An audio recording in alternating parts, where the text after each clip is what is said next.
Not a creature was stirring, not even a mouse. The stockings were hung by the chimney with care, in hopes that St. Nicholas soon would be there.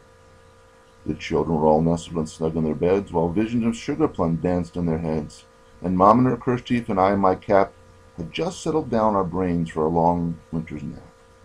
While out on the lawn there arose such a clatter, I sprang to the bed to see what was the matter.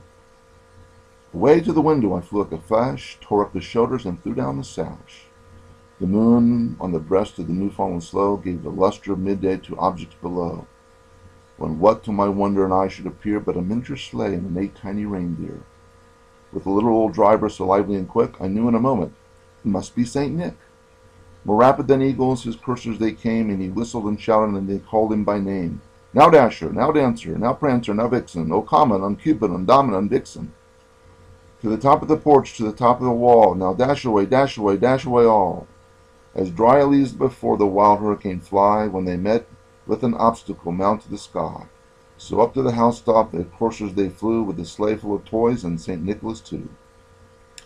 And then in a twinkling I heard on the roof the prancing and dancing of each little hoof. As I drew my head and was turning around, down the chimney came St. Nick with a bound. He was dressed all in fur from his head to his foot, and his clothes were all tarnished with ashes and snoot. A bundle of toys he'd flung on his back, and he looked like a peddler just opening his pack. His eyes, how they twinkled, his dimples how merry, his cheeks were like roses, his nose like a cherry. His droll like little mouth was drawn up like a bow, and the beard of his chin was as white as the snow. The stump of a pipe he held tight in his teeth, and the smoke encircled his head like a wreath. He had a broad face and a little round belly, then shook when he laughed like a bowl full of jelly. He was chubby and plump, a right fat old jelly self, and I laughed when I saw him in spite of myself.